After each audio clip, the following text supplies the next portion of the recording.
Alors, donc, il faut de l'eau dans la piscine. Pendant ce temps, tous les experts du monde entier nagent. Alors, on se dit, je sais pas, il y avait qu'à envoyer des kamikazes avec des seaux. Hein? C'est culturel, là-bas. Eh ben, c'est à peu près ce qu'ils ont fait, hein. Le coup des hélicoptères, moi, c'est là que j'ai le plus flippé, moi. Parce que tu dis, c'est quand même la technologie de pointe la plus dangereuse du monde. Ils ont mis des milliards là-dessus. Il y a un truc qui chauffe et les mecs balancent des seaux d'eau. Avec des hélicoptères. Comme ça, tout va à côté. Comme ça, et les mecs, à chaque fois, ils te rassurent. Ils font, si, il y a une goutte qui est tombée. Il y a une goutte, on a vu une goutte, là. Alors, il y a quand même 100 mecs qui sont restés sur place. Hein. La présidente d'Areva n'est pas allée sur place. Hein. Elle a juste fait la morale à la télé. Hein. D'ailleurs, on lui a dit, mais pourquoi vous n'allez pas sur place? Je fais, écoutez, j'ai du boulot. Alors, j'aurais bien aimé qu'ils aillent tous sur place, comme ça, je fais une réunion, comme ça. Allez, on respire un grand coup. Alors, les 100 mecs qui sont restés sur place, qui sont, il faut bien le dire, des héros. Hein, voilà, alors c'est parce que c'est une société privée qui s'occupe de la centrale, donc c'était donc des stagiaires. À mon avis, hein, ou des intérimaires. En général, c'est le genre de personnes qu'ils emploient pour ça. Ils vont leur dire, oui, allez là-bas, il y a un petit problème de piscine. Alors les mecs sont là, oh, on va se baigner. Tu vois? Voilà, puis en plus, ils font pas d'heures supplémentaires, ceux-là. Hein. Voilà. Alors ensuite, la situation semblait se stabiliser. Et là, il y a quand même un responsable de la centrale qui nous annonce ça va mieux. On va bientôt rétablir le courant électrique.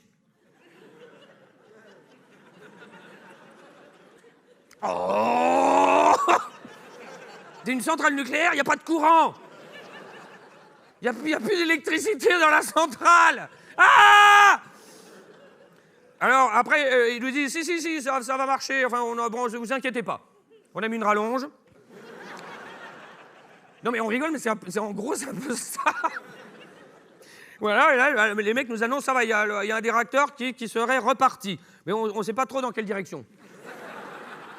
Et là, il y a toujours le responsable de la station, à chaque fois, ces Japonais qui prennent la parole comme ça, ils disent... Et alors, et là, il dit à un moment, parce qu'il y a un nuage qui repart, un nuage gris qui est reparti, ils élisaient un mec là-bas ou je sais pas quoi. Donc il y a un nuage qui repart, et là, le mec de la station qui fait, effectivement, on l'a vu. Et là, le mec, oui, non, mais tout le monde l'a vu, mais là, vous comptez faire quoi? Et là, le mec, je vous jure, je l'ai entendu. Hein. Il a dit, nous allons prévenir les pompiers.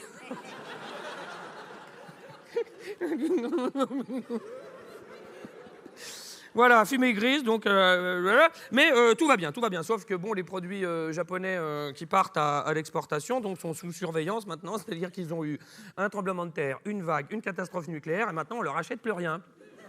Il y en a qui n'ont pas de bol, hein.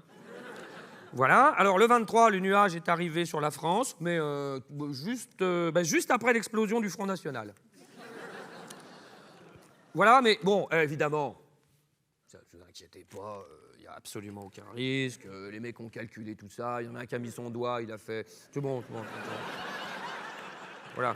Et là, le mec... Il y en a qui nous dit, mais de toute façon, le nuage radioactif est inférieur de 1000 fois à Tchernobyl. Et là, on fait, ah oui, et puis après, tu fais, oh.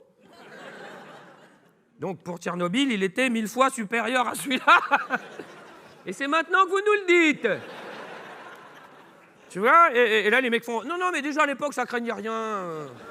Non, ne vous inquiétez pas, tout est sous contrôle.